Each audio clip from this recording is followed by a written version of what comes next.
The folder sat on the table in front of me, and Daniel's attorney looked at it the way people look at things they have not accounted for, with a particular stillness that is the opposite of composure. He had been speaking for 11 minutes.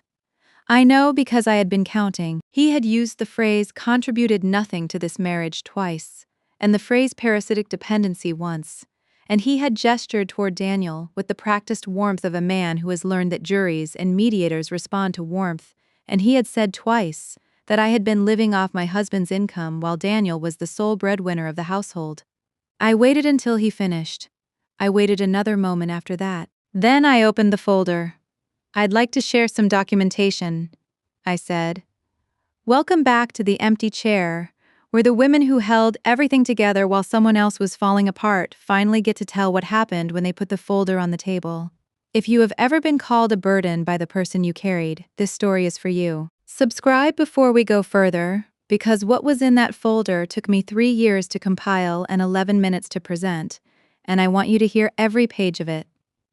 My name is Jennifer Walsh. I am 39 years old, and I have been teaching English at Hartwell High School in Charleston, South Carolina for 12 years. I teach juniors and seniors. I teach the ones who love books and the ones who are convinced they hate books, and will leave my class having found at least one they don't hate. I teach students who are college-bound and students who are figuring out what comes next, and I try to give all of them the same thing, which is the understanding that language is the most precise tool available for saying exactly what you mean. I believe in precision. I have believed in it my whole professional life. It is what made me good at my job, and what made me, in the end, good at the thing I had not planned to have to be good at. Daniel Walsh and I met 11 years ago at a mutual friend's birthday party in downtown Charleston. He was 30 at the time, selling commercial real estate, and he had the particular confidence of a man who is good at his work and knows it, not arrogance, just a settled quality, like someone who has found the place where his abilities and the world's needs intersect. He was funny in the specific way I find most appealing, which is the way that requires you to be paying attention. He listened when other people talked. He asked follow-up questions. We dated for 2 years. We got married in a small ceremony on Folly Beach with 40 guests and a live band that played until 11. We bought a house in West Ashley, a 1940s bungalow that needed work, and we worked on it, slowly, on weekends, the way you work on a house when you love it more than you love the idea of it being finished. We painted rooms and refinished floors and argued about cabinet hardware and made up after the arguments. We were by most measures, and certainly by my own, happy. Daniel traveled for work, not constantly, but regularly. 4 or 5 days a month, sometimes more. I had learned to be comfortable alone, which is different from being comfortable with loneliness, and the traveling was not a problem. The house was mine when he was gone, and I liked it that way, and I liked it equally when he came back. This is, I think, the healthiest possible relationship to a marriage, missing someone when they leave, being glad when they return. I want to tell you about the Thursday in October, 3 years ago, because it is the moment that the life I have just described ended and the life I have been living since began. Not with drama, with a phone call.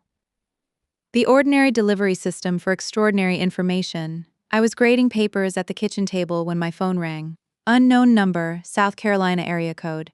I almost let it go to voicemail. I was in the middle of a junior's essay about the Great Gatsby and had just written a comment about symbolic color, and I wanted to finish the thought.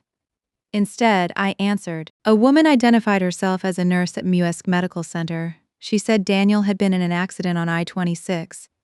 She said I should come as soon as possible. She said it the way they are trained to say it, carefully, giving me enough information to get in the car without giving me so much that I couldn't. I got in the car. I want to be precise about what the next 6 weeks looked like, because I think the word coma gets used in ways that flatten the actual experience into something passive. A person sleeping, a family waiting, a medical team working, and eventually either recovery or not. The reality is different. The reality is that a person in a medically induced coma following a traumatic brain injury requires constant decision-making from the people who love them, and that the decision-making is relentless and specific and requires you to absorb enormous amounts of information while simultaneously being terrified. Daniel had been hit by a truck that ran a red light at 60 miles an hour. The traumatic brain injury was classified as severe. The neurosurgeon used words I had never had reason to know before, and which I learned with a speed that emergency teaches: subdural hematoma, intracranial pressure, Glasgow coma scale. I wrote them down in a notebook I had grabbed from my school bag. Then I wrote them down again at home and looked them up and wrote down what they meant and brought the notebook back to the hospital the next day. That notebook became the first of 7. I called both our families.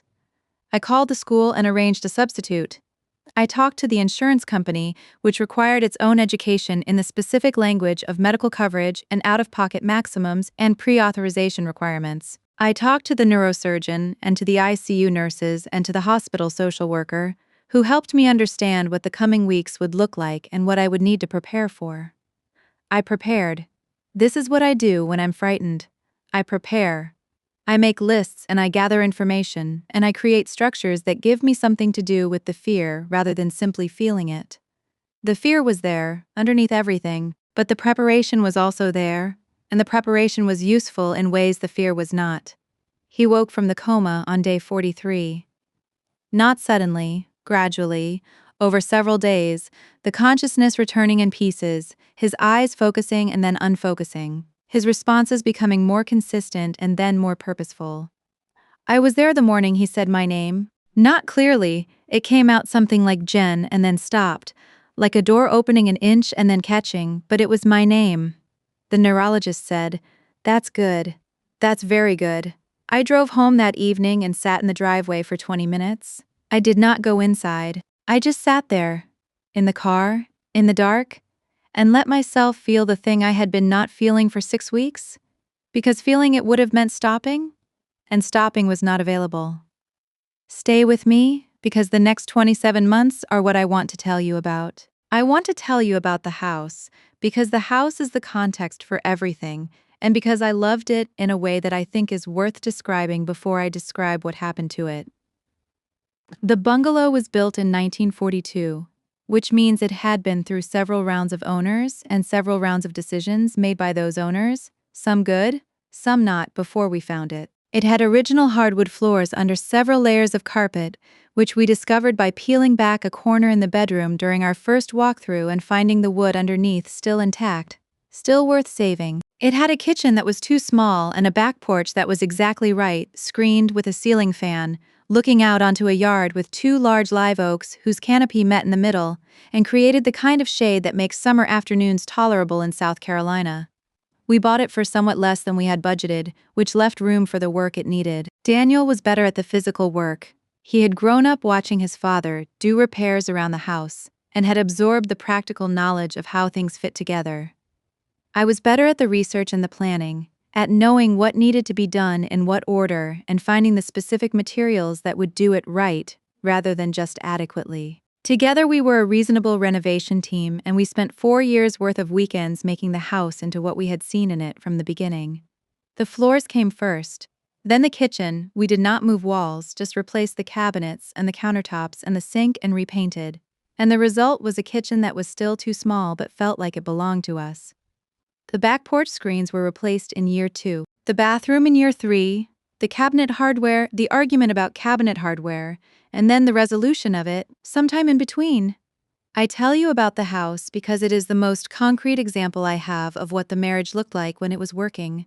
We were a team that complemented each other. We had different skills and the same direction. We argued and resolved, and the resolution was always the thing itself, done well, lasting. I did not know, walking through those rooms in the years before the accident, that I was building the record of a partnership that would later need to be proven. I was just living my life. I was just building a house. The night of the accident, driving to Muse, I thought about the back porch. I do not know why. The mind goes where it goes under extreme stress, and mine went to the back porch, the ceiling fan turning slowly, the sound of the live oaks in wind, the specific quality of a Saturday afternoon when we had nowhere to be, and both knew it. That quality of nowhere to be together. I had not understood, until I was driving toward the hospital, not knowing what I would find when I got there, that I needed to have understood it more fully while I had it. I understood it more fully now. I want to tell you about Margaret Chen, my attorney, in more detail, because she is one of the most important people in the latter part of this story, and she deserves more than a name in a paragraph. Margaret practiced family law in Charleston for 23 years. And she had the specific quality that comes from doing difficult work with high stakes for a long time, a combination of directness and steadiness that I recognized as similar to what I tried to cultivate in myself in the classroom. She told you what was true. She told you what your options were. She did not tell you what you wanted to hear, and she did not embellish in either direction.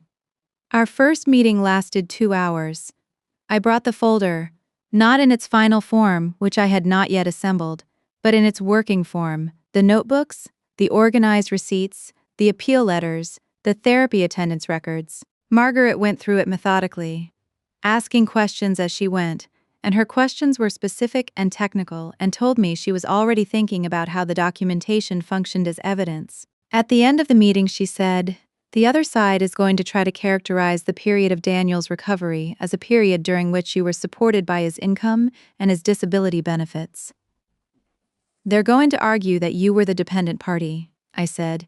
"He was in a coma for 6 weeks." She said, "I know, but his disability benefits continued during his recovery, and they're going to argue that those benefits constituted his contribution to the household, and that your contribution was, in their framing, the performance of a caretaking role that they'll try to minimize."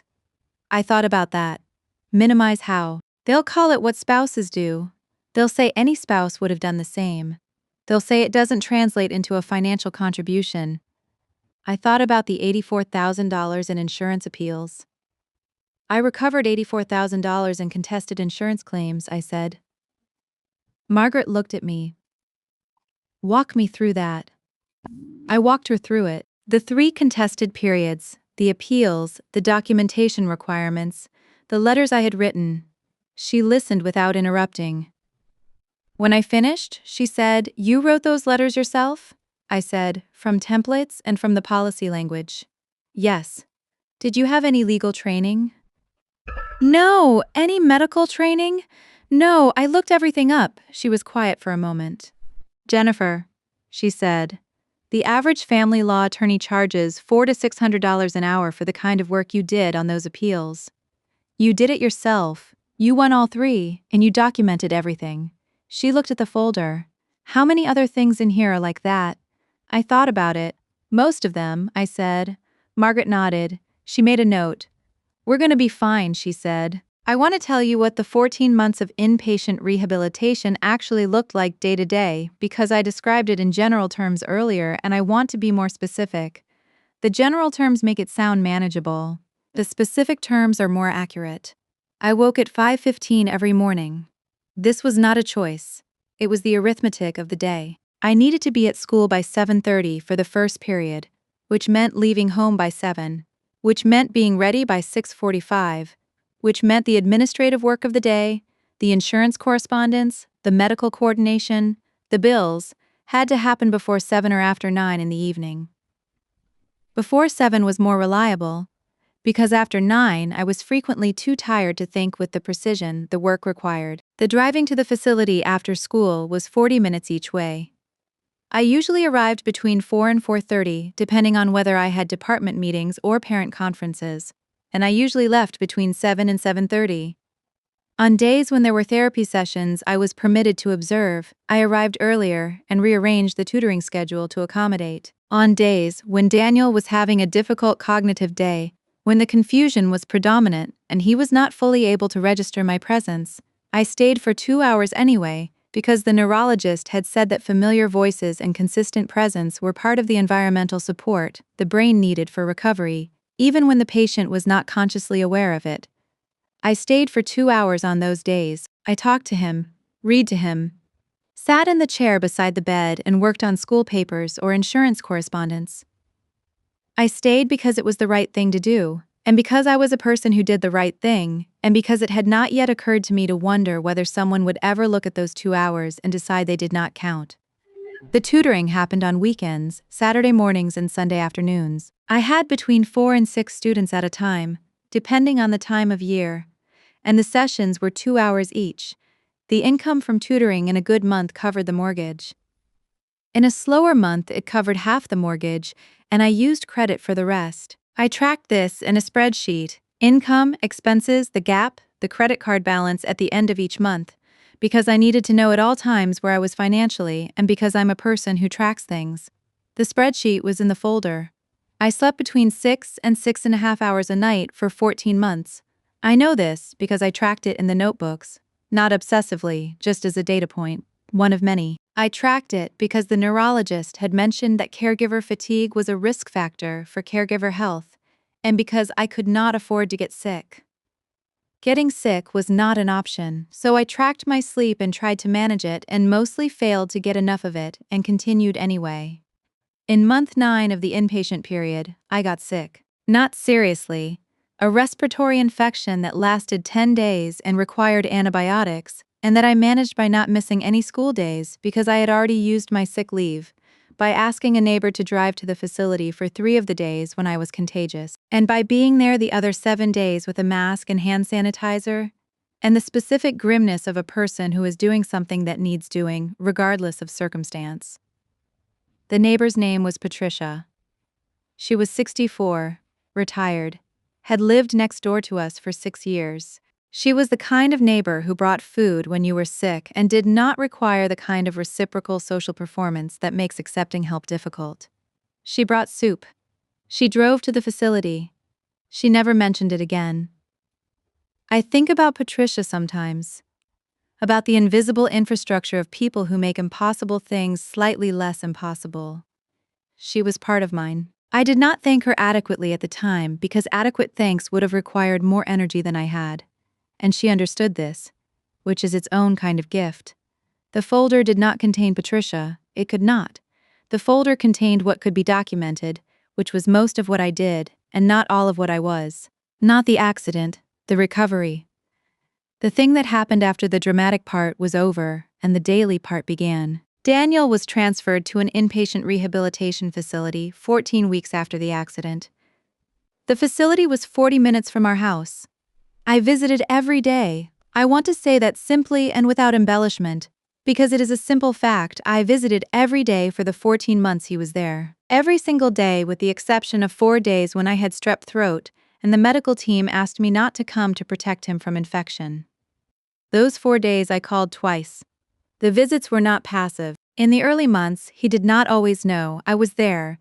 There were days when the brain's recovery produced a confusion so complete that he looked at me without recognition, and those were the hardest days, harder even than the coma, because in the coma there was nothing to lose in a moment-to-moment way. When he looked at me without knowing me, something small and specific was lost and then found again when the confusion cleared, and the cycle of losing and finding accumulated in a way I have not fully described to anyone.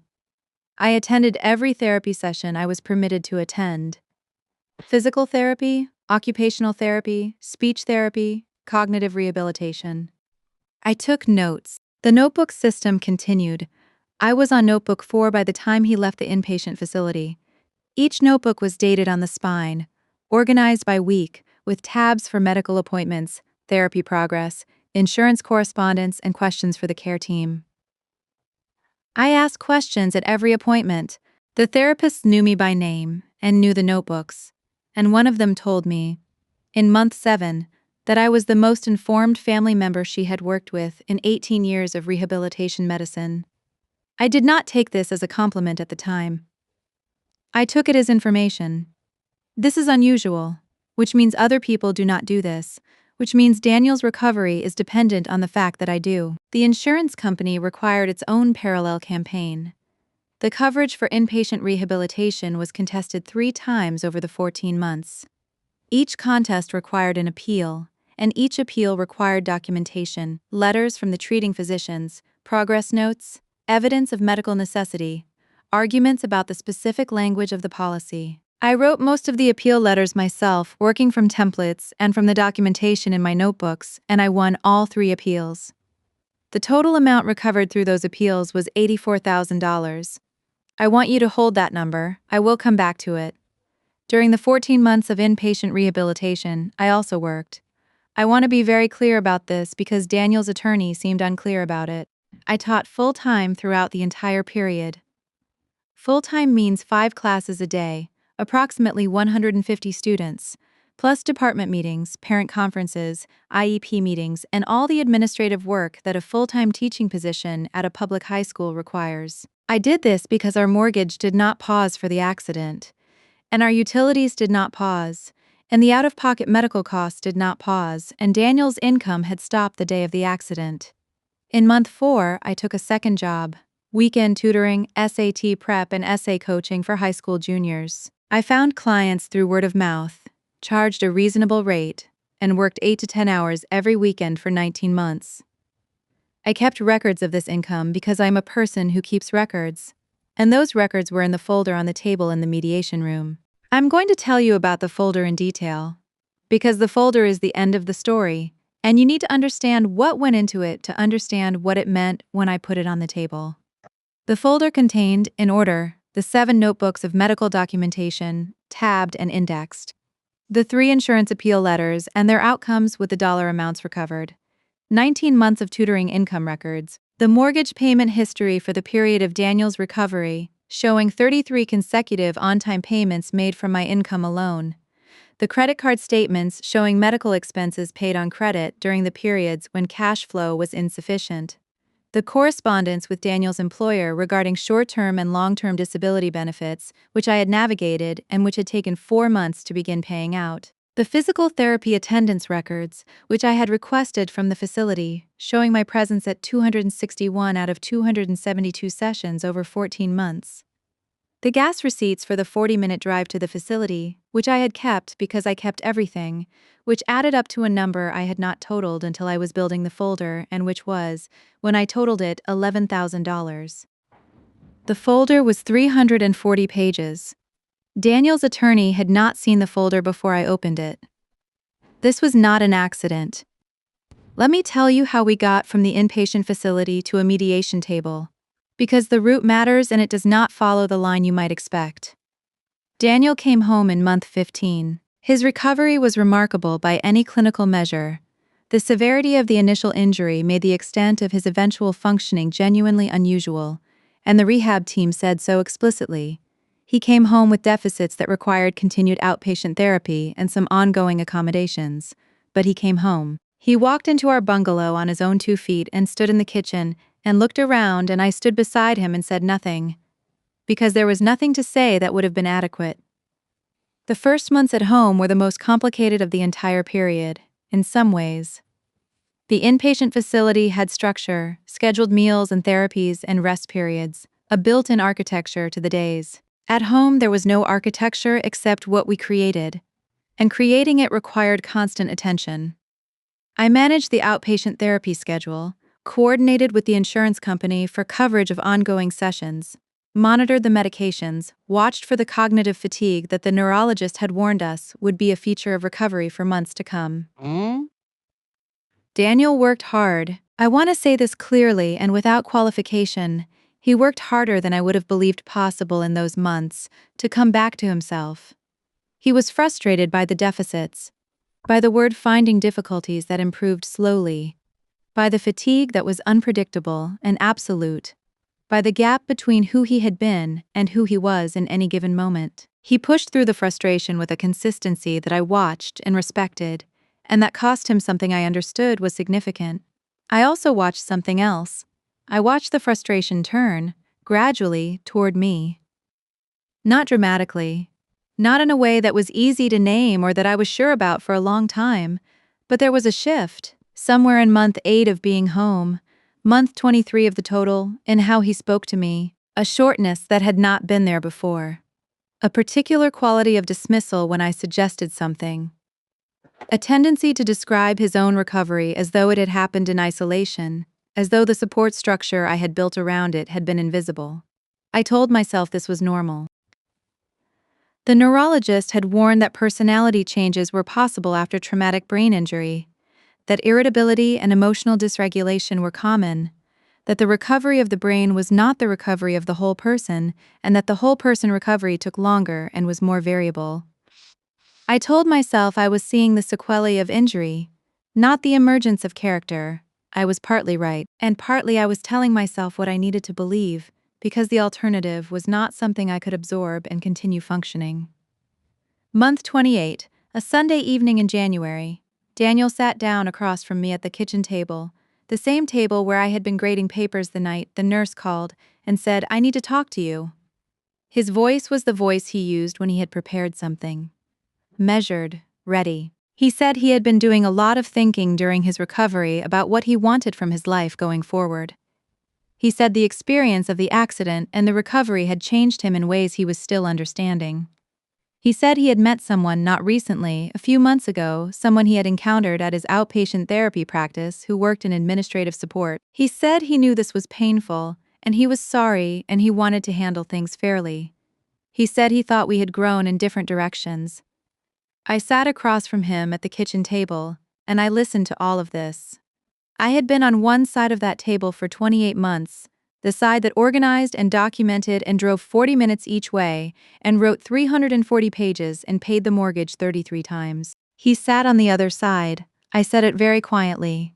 The way you say things when you're not sure yet what the full content of your response will be, and you need to buy time to find out. I said, "All right," and I stood up, and I went to the bedroom, and I closed the door. I stayed in the bedroom for 2 hours. I thought about many things in the particular way that crisis thinking works. Non-linearly, in images and fragments rather than complete thoughts. I thought about the phone call from the nurse.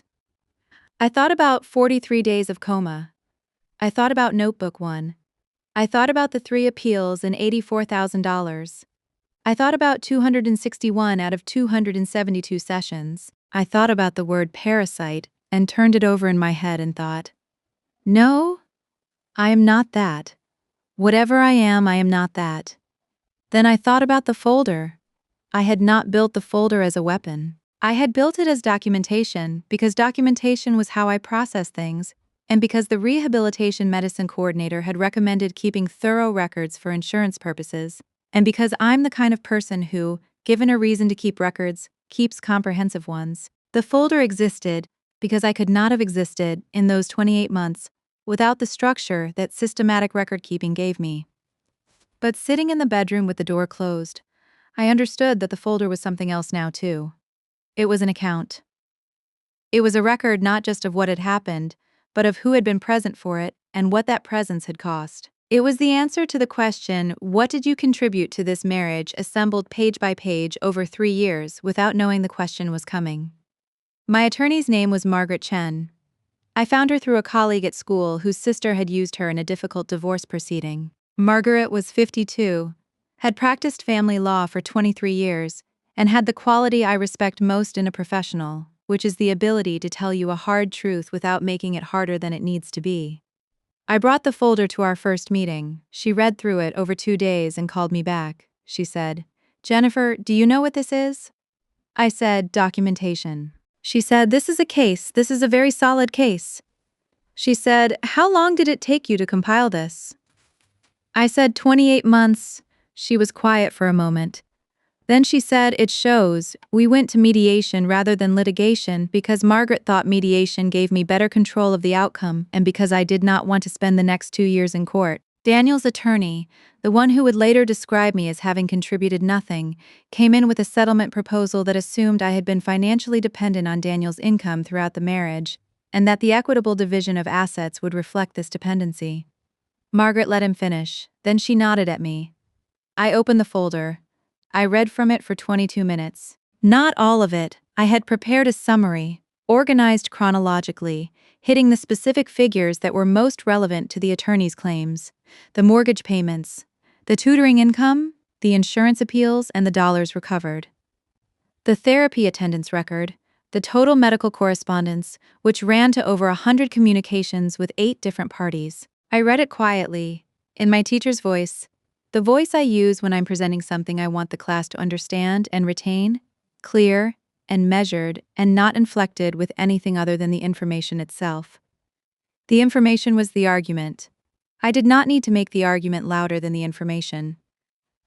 When I finished, I put the folder on the table. Daniel's attorney asked for a recess. "I want to tell you what happened in the weeks after the mediation. I want to tell you about a specific Tuesday in month 19, because it is the day I understood something I had not fully understood before, and understanding it changed how I carried the remaining months.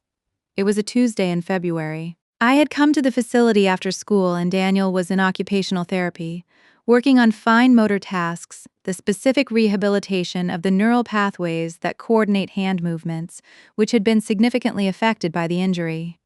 I was observing from the corner of the room as I often did. The occupational therapist was asking Daniel to sort small objects, wooden blocks of different shapes, into corresponding holes, a task that any healthy adult would find trivially easy, the kind of toy that 3-year-olds manage without instruction. For Daniel, in month 19, it required concentration and effort, and produced visible frustration when the connections between intention and movement did not fire the way they were supposed to. He sorted the blocks, he got them wrong, he tried again, he got some right. He got one wrong again, and his hand made a sharp motion of frustration, pushing the block away, and then he stopped and composed himself and tried again. I watched this for 40 minutes. I had watched variations of this for 19 months. I was not watching it with the detachment of a medical professional. I was watching it as a person who loved the person in the chair, which is a different kind of watching, one that costs something different. And I thought, he is working so hard. He is working so hard to come back to himself, and I'm working so hard to hold everything else in place so that when he gets there, there is a there to arrive at. I thought about this in the car driving home.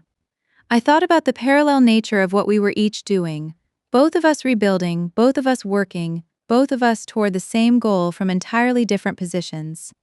His work was visible and documented by the clinical staff. Mine was less visible, documented by me in notebooks that I kept, because documentation was how I thought, and because it was the only way I could make the enormity of what I was managing feel manageable. I thought, we are both doing our work, and then I thought, I hope he knows that. He did not know that. I understood this later, much later, when the conversations after he came home revealed something I had not anticipated. He did not have a clear picture of what the 28 months had looked like from my side. Not because he was ungrateful or willfully ignorant. The brain's recovery from traumatic injury does not include an automatic download of everything that happened around it during the recovery. He had been in a very literal sense elsewhere for much of it. He knew I had visited, he knew I had worked, he knew there had been insurance issues. The specifics, the $84,000, the 340 pages, the 261 sessions were not part of his understanding of the period. And here's what I learned from that. Documentation is not only for legal proceedings. Documentation is not only for the folder on the mediation table. Documentation is the act of making the invisible visible, of insisting that the work that does not announce itself is still work, of creating a record that says this happened and this person did it. I kept the notebooks because I needed to. I kept them because the system they created was what allowed me to function. But I also kept them because some part of me understood, perhaps below the level of conscious thought, that the work I was doing needed to exist somewhere outside my own exhausted memory. It existed in 7 notebooks on a shelf. And when the time came, that existence mattered. The months between Daniel coming home and his announcement in January were not entirely bad. I want to be honest about this, because the story as I have told it could make those months sound like a sustained misery, and they were not. There were good days, many of them. Days when the recovery felt like a shared project again. When Daniel was present and engaged in something like himself, when we sat on the back porch in the evening and talked with the ease that had always been there between us. Those days did not stop the other thing from happening. The drift. The gradual shift in how he held me, which is the only phrase I have found that captures it, not how he treated me, nothing you could point to specifically, but how he held me. As a person of significance or as a person of function, as the woman he had chosen or as the woman who had been there. I noticed the shift and told myself the neurological explanation. I am a thorough person. I researched the emotional and psychological sequelae of traumatic brain injury as thoroughly as I had researched the medical ones. The irritability, the personality changes, the potential for altered effect in relationships. It was all documented, all known, all part of the picture. Knowing the picture did not change what was in it. The January conversation, the folder, the mediation, the settlement, and then the work of figuring out who I was on the other side of all of it. Because I think the ending of this story is not the folder, or the recess, or the settlement that followed. Though the settlement was fair, fairer than the original proposal by a significant margin, and I want to say that clearly. The ending is something smaller and more durable. The settlement was reached in 3 sessions. The house went to me at below market value, with Daniel receiving a cash payment for his equity, which the settlement funded. The retirement accounts were divided equitably, accounting for the period during which I had continued contributing while Daniel's contributions had paused. The attorney's claims about my dependency were not raised again after the first mediation session. I kept the bungalow, I kept the notebooks. I kept the folder in a box in the closet because it is a document of something real, and I'm not in the habit of throwing away documentation of real things. The first night alone in the house after Daniel left with his things, I walked through every room, not looking for anything, not cataloging, just moving through the space that had been ours and was now mine. The room we had painted together, the floors we had refinished, the cabinet hardware we had argued about and finally agreed on, the brushed nickel pulls that I had chosen and Daniel had conceded on and which I had always loved without it being a victory, just a preference acknowledged. I stood in the kitchen at the table. The notebooks were on the shelf in the office, all 7 of them, spines outward, the dates in my handwriting. 3 years of mornings and evenings, driving and documenting and working and driving again. I thought about what Daniel's attorney had said, contributed nothing. I thought about the specific architecture of that phrase, the way it was designed to do a thing, to make a thing true by saying it, to transform presence into absence by assigning it a value of 0. It had not worked, the folder had not allowed it to work, but I also thought about this. The folder had been built for insurance purposes and out of professional habit.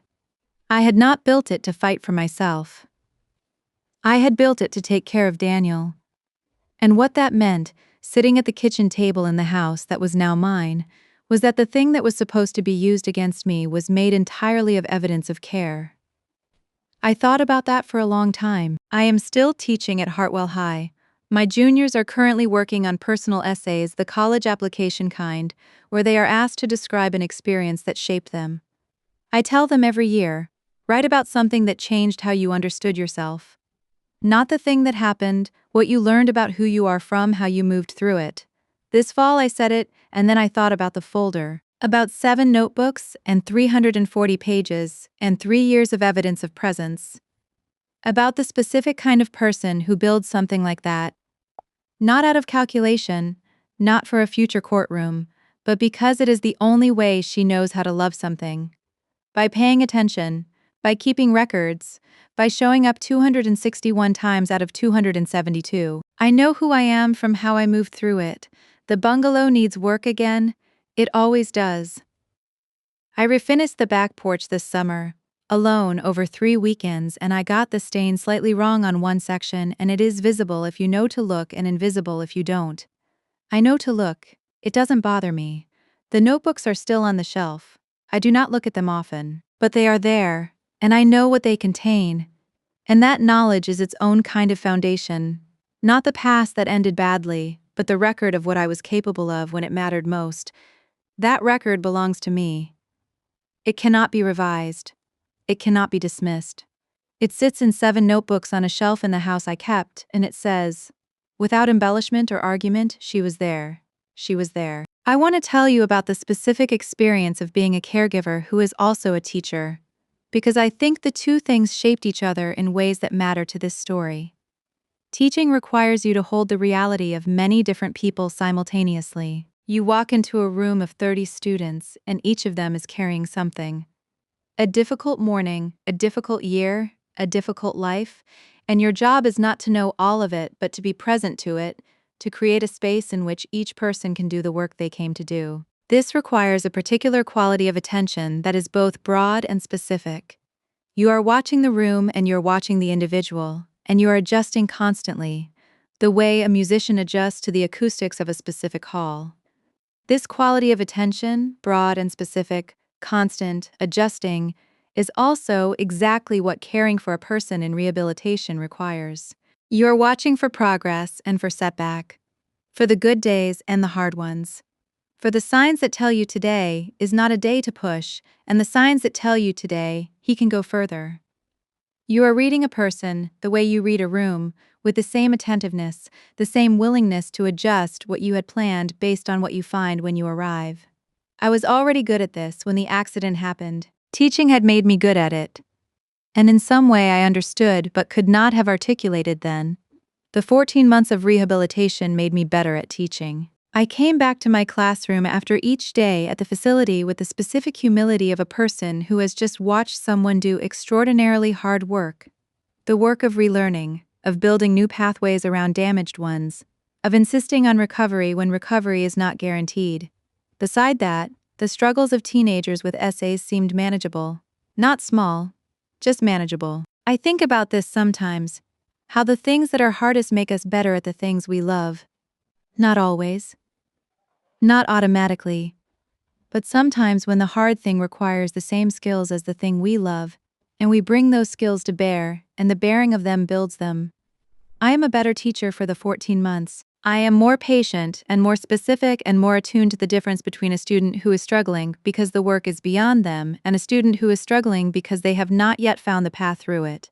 The path through it is always there. This I know from Notebook 5, Month 11, a Tuesday when Daniel sorted the blocks correctly for the first time without error, and the occupational therapist looked at me across the room and nodded, and I nodded back, and we both understood what that meant without needing to say it.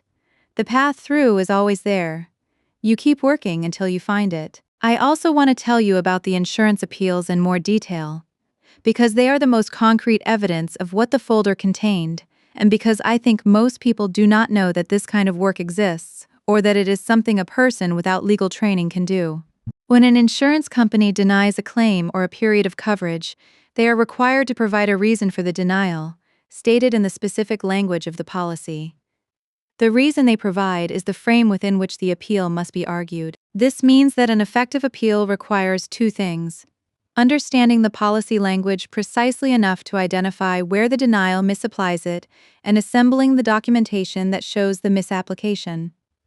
Both of these things are at their core reading and writing tasks. Not legal reading and writing, just precise reading and writing, the kind that requires you to understand what words mean and use them accurately. I am an English teacher. Reading precisely and writing accurately are the specific skills I have spent 12 years teaching. I applied them to insurance policy language and physician documentation and the specific requirements for medical necessity, and I built 3 appeals that won. The first appeal recovered $22,000 in contested inpatient rehabilitation costs. The second recovered $31,000 in continued coverage that the company had tried to terminate early based on a misreading of the medically necessary provision. The third recovered $31,000 in home health services that the company initially denied as duplicative of the inpatient coverage, which they were not, because the inpatient coverage had ended. $84,000, built out of policy language and physician notes and precise writing, and the specific willingness to send a letter, and then send a follow-up letter, and then if necessary, send a third. Daniel's attorney described me as having contributed nothing to this marriage. The first appeal alone contributed more, in recoverable dollars, than the difference between my income and Daniel's income over the same period. I did not say this in the mediation, the folder said it. There is a particular satisfaction in letting documentation do the work. I have found this in teaching, the essay that makes its case through specificity rather than assertion, that shows rather than tells, that does not need to announce its quality because the quality is evident. The best student writing I have ever read has this quality. It does not ask you to believe it. It gives you the evidence and trusts you to draw the correct conclusion. The folder was like that. I put it on the table and I read from it. And I let the numbers be what they were, and the records be what they were, and I did not say, this proves I contributed something. I let the 340 pages say it. They said it clearly. The school year after the divorce was the most useful year of my professional life. This is a strange thing to say. Useful is not the word I expected to use, but it is the accurate one. I was more present in my classroom than I had been in years, and I think it was because I had nothing else consuming my attention for the first time in 3 years. No insurance appeals, no facility visits, no tracking of deficits and progress. Just my students and their essays and the work of teaching them to say what they meant. My juniors that year were an unusually strong group. I do not say this about every class. Teachers have their favorites and their difficult ones. And honesty requires acknowledging both. This group was strong. Several of them were genuinely talented writers, the kind who make you think, this person is going to make something. And several more were the kind I value equally, who come in convinced that writing is not for them and leave knowing it is, which is a different kind of transformation but not a lesser one. One student in particular, I will call her Maya, which is not her name, wrote a personal essay in October about her mother's illness and her own experience of being a teenager in a family reorganized around medical crisis. She wrote it cleanly and without self-pity, with the specificity that strong writing requires. The particular smell of the hospital waiting room, the way her mother looked in the hospital bed versus at home. The moment she understood that this was serious rather than temporary. I read that essay and I thought about my notebooks. I wrote in the margin, "This is what precise observation looks like. This is why we keep records." Maya asked me afterward what I meant. I told her, the details make it real. The smell and the look and the specific moment, those are the things that tell the reader this actually happened, that a person was actually there. Without the details, you have a summary. With them, you have an account. An account is more true than a summary. An account is what holds up. She nodded, then she said, "Did something like this happen to you?" She was 17, and she could see something in the comment that told her it was more than professional. I said, "Something like this happened to me." "Yes." She said, "Did you keep records?" I said, "I kept records." She said, "Did it help?"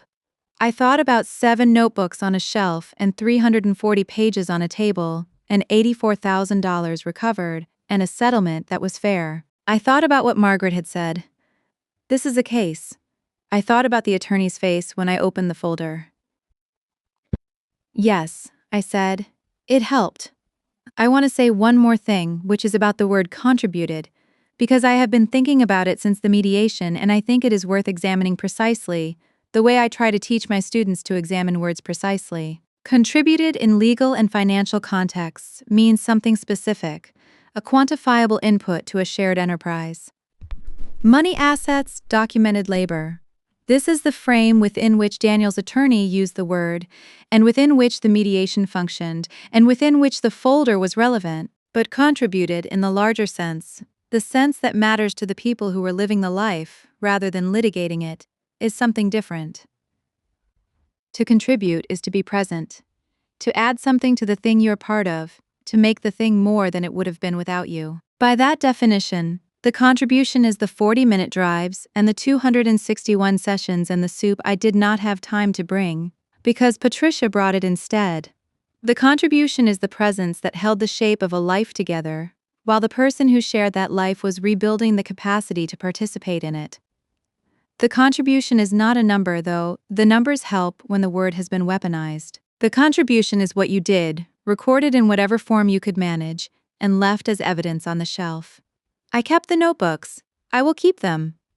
There is one more thing I want to tell you, which is about Margaret Chen and the conversation we had after the settlement was finalized. We met at her office to sign the final paperwork. It was a Thursday afternoon in April, 7 months after Daniel had sat across from me at the kitchen table. Outside the window, the city was doing what Charleston does in April. The azaleas were blooming. The air had the particular quality of southern spring that feels almost excessive, the beauty too insistent to be casual. I signed where indicated, and Margaret signed where indicated, and the notary witnessed, and the paperwork was done. Afterward, Margaret made coffee and we sat across from each other in her office in the way that people sit when the formal part of a meeting is over and the human part is still available. She said, "How are you actually doing?" I thought about the question. "Okay," I said. "Better than I expected." "The folder," she said, "building it. Did that help?" I considered. "It helped me during," I said. "The system helped me function. Knowing that everything was documented made the uncertainty more manageable. And now?" "Now," I said, "I think it helped me understand something I couldn't have understood without it." "What's that?" "That I'm someone who builds things," I said. "Who keeps records? Who shows up and documents and does not stop?" I knew this about myself in a general way. The 3 years made me know it specifically. Margaret nodded. "That's worth knowing?" Yes, I said it is. She looked out the window at the azaleas. In 23 years of family law, she said, I have seen a lot of people lose things they built because they couldn't prove they built them. Contribution is invisible until it isn't. She looked back at me. You made yours visible? I thought about that on the drive home. I thought about it in the driveway, sitting in the car the way I had sat in the driveway the night Daniel first said my name in the hospital. That night I had sat with the enormity of relief. He is coming back. This time I sat with something different. Something that did not have a clean name, but that felt like the recognition of myself. Like meeting yourself after a long absence and finding that the person you find is someone you respect. I went inside, I put my bag down. I walked through the rooms of the bungalow, the painted walls, the refinished floors, the brushed nickel cabinet hardware that I had chosen, and Daniel had conceded on, and which I had always loved without it being a victory. Now it was just mine, just my choice, just my house, just the thing I had built and kept, and which existed, because I had been here to keep it. I went to the back porch, the ceiling fan turned slowly. The live oaks canopied overhead, their Spanish moss moving in the April breeze. I sat down.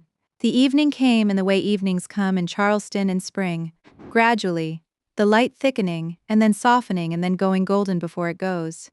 I had nowhere to be. I sat with that for a long time.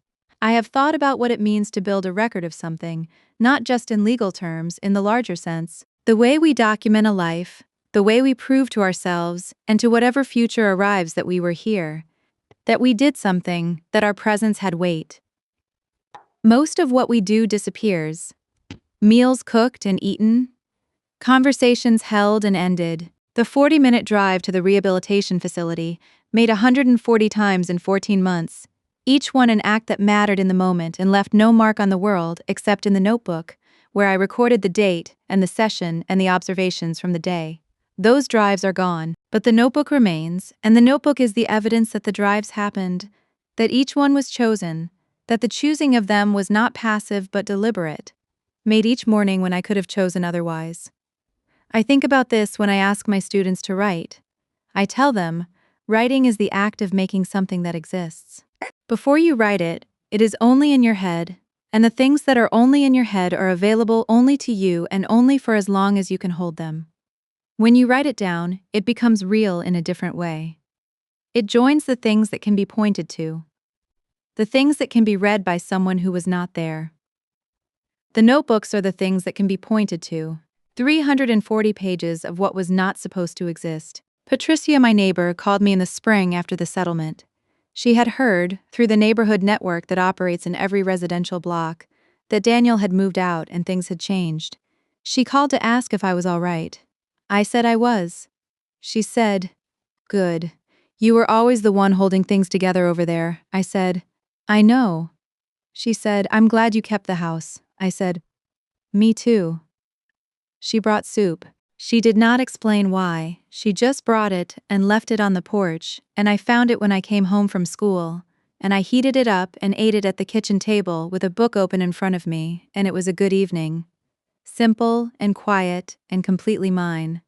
This is what I want to say. Finally, the work that you do when no one is watching is not invisible. It is documented in the people who benefit from it, in the structures that hold because you held them, in the house that still stands, in the notebooks on the shelf. The work exists, the record exists, and when the time comes when someone sits across a table and says you contributed nothing, you can open the folder, 340 pages, every day, every procedure, every dollar, she was there. In September, a year after the settlement, I started a new school year. New roster, new faces, new names to learn. I handed out the core syllabus on the first day and went through it the way I always do, expectations, assignments, the unit on personal essays that would come in October. A student in the front row asked, "Is personal essay different from memoir?" I said, "Memoir is the full story. Personal essay is the specific moment that illuminates the full story. You go deep rather than wide." She said, "How do you choose which moment?" I said, "You choose the moment that changed how you understood yourself. The before and after moment, the thing you could not unknow once you knew it." She wrote that down.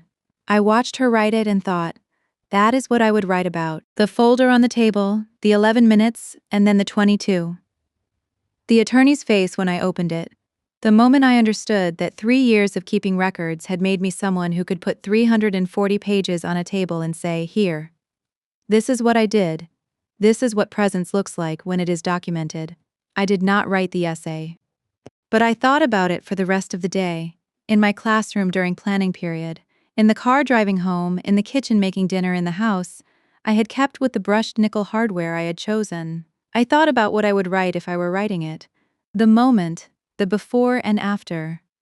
The thing I could not unknow. I would write about the folder, about what it meant to open it, about the specific satisfaction of letting the evidence be the argument and watching it work.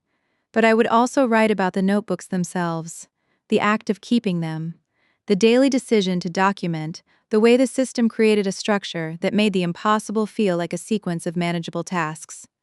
The recording was not just preparation for the folder. The recording was the care itself, expressed in a form that could outlast the moment of its making. I kept the notebooks because Daniel needed me to keep them. And I kept them because I needed the structure they gave me. And they stayed on the shelf because they are real. And real things deserve to be kept. The notebooks are on the shelf in the office of the bungalow. The house is quiet in the evenings now, and the back porch is mine, and the ceiling fan turns slowly in the spring and summer, and the live oak's canopy overhead. I have nowhere to be. I am exactly where I am. That is enough. If someone has described you as having contributed nothing to something you poured your life into, hear this. What you did is documented somewhere, even if only in the people who watched you do it, even if only in the fact that the thing survived. The folder exists. You built it, and when the time comes to put it on the table, it will speak for itself. Drop one word in the comments that describes how this story made you feel. Just one word. Share this with someone who needs to hear it today. Hit subscribe and I will see you in the next one.